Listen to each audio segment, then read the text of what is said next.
দেখো ভিডিওটা কেউ স্কিপ করো না। এখানে আলু, পেঁয়াজ ও কাঁচা লঙ্কা নিলাম। তারপরে ঘরে যদি একটা সুজির প্যাকেট থাকে তোমরাও নিয়ে নিও।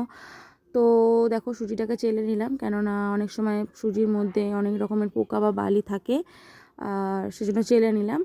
যেহেতু খাওয়ার জন্য এটা চেলে নেওয়াটাই খুবই দরকার, শুধু এই ক্ষেত্রেই নয় সব ক্ষেত্রেই বলবো, আটা বা ময়দা বা সুজি চেলে নেওয়াটাই খুবই দরকার। যাই হোক চেলে নিলাম। তারপরে আমি নিয়ে নিলাম একটা কড়াইটার মধ্যে দিয়ে দিলাম একটু ঘি। হ্যাঁ, ঘি যদি তোমাদের না থাকে তোমরা সাদা তেলও ইউজ করতে পারো। আচ্ছা, রেসিপির নামটা আমি এখন বলছি না বলে ভেবো না যে আমি বলবো না, পরে লাস্টে বলবো, তার জন্য ভিডিওটা দেখতে হবে। তো তারপরে আমি কড়াইটা গরম হওয়ার পরে দিয়ে দিলাম ঘি। কারোর যদি ঘি একান্তই না থাকে সে কিন্তু সাদা তেল ইউজ করতেই পারো। তো তারপরে ঘিটা গরম হয়ে যাওয়ার পরে আমি দিয়ে দিলাম লঙ্কার পরে একে একে দিয়ে দিলাম কুচি করা আলুগুলো দিয়ে যাওয়ার পরে একটু নুন দিয়ে ভালো করে নাড়াচাড়া করব। ভালো করে নাড়তে হবে, নাড়তে তারপরে পরিমাণ মতন নুন দিয়ে দেবে। যে যেরকম নুন খাও সেই আন্দাজে নুন দেবে, যেহেতু সুজির ব্যাপার অনেক সময় নুন বেশিও হয়ে যায় কমও হয়ে যায়, আমরা আন্দাজটা অনেকে ধরতে পারি না। তারপরে পেঁয়াজটা দিয়ে দিলাম। আলুটা যে একটু লাল লাল হয়ে গেল, একটু নরম নরম ভাব চলে আসবে, তারপরে দিয়ে দিলাম পেঁয়াজটা। তো পেঁয়াজটা দেওয়ার পরে আমি খানিকক্ষণ ঢেকে রাখবো। ঢেকে রাখার পরে আমি এই যে দেখো ঢাকনাটা তুলে নেব। তুলে নেওয়ার পর আরেকবার নাড়াচাড়া করে দেখব। দেখার পরে চিনি দিয়ে দেবো। চিনিটা আমি লাস্টে দেবো না এই কারণে, কারণ চিনিটাকে আমাকে গলিয়ে নিতে হবে, তাই জন্য আমি চিনিটা দিয়ে দেবো। চিনিটাকে ভালো করে নাড়িয়ে চাড়িয়ে চিনিটাকে গলিয়ে নিতে হবে। আর হ্যাঁ, হালকা করে গ্যাসটা কমিয়ে রাখতে হবে।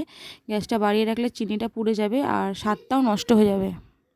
তারপরে এখানে একে একে করে দিয়ে দিলাম মেন কোর্সটাকে, মানে সুজিটাকে।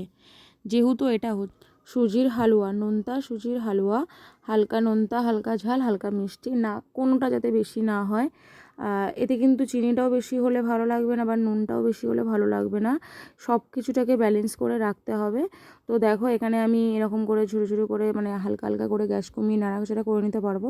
আর একটা বলছি, এই যে অনেকে কিন্তু এরকমভাবেও এই সুজিটা খেতে পছন্দ করে, মানে হালকা দানা দানা থাকবে, বাট আমার কিন্তু নিজের খুব একটা ভালো লাগে না, কারণ সুজিটা শুকনো শুকনো গলায় আটকায়। আর বিশেষ করে এটা যেহেতু আমি বানাচ্ছি বাচ্চাদের জন্য, তাই আমি ওরকমভাবে পছন্দ করি না। আমি অল্প অল্প করে জল দিয়ে দিয়ে নরম করে মানে সুজিটা যাতে একটু ফোলে, যেহেতু সুজিটা কিন্তু ফোলা জিনিস, আমরা সবাই জেনে থাকি সুজিটা কিন্তু ফোলা জিনিস। ওই জন্য আমি অল্প অল্প করে জল দিয়ে ভালো করে নাড়িয়ে নাড়িয়ে দেখবে জলটা কিন্তু আমি লাস্টে শুকিয়ে ফেলবো, জলটা খুব একটা থাকবে না। আর আরেকটা কথা বলি, এখানে যেহেতু আমি এক হাতে ভিডিওটা করছিলাম আর এক হাতে নাড়ছিলাম বলে আমি থেকে থেকে মাঝখানে ফোনটা অফ করে নিয়ে আবার তোমাদেরকে দেখাচ্ছি। তো এটাকে কিন্তু গ্যাস কমিয়ে কমিয়েই করতে হবে, গ্যাস বাড়িয়ে করলে লেগে যাবে। এই দেখো কেমন হয়েছে জানিয়ে তোমরাও ট্রাই করো।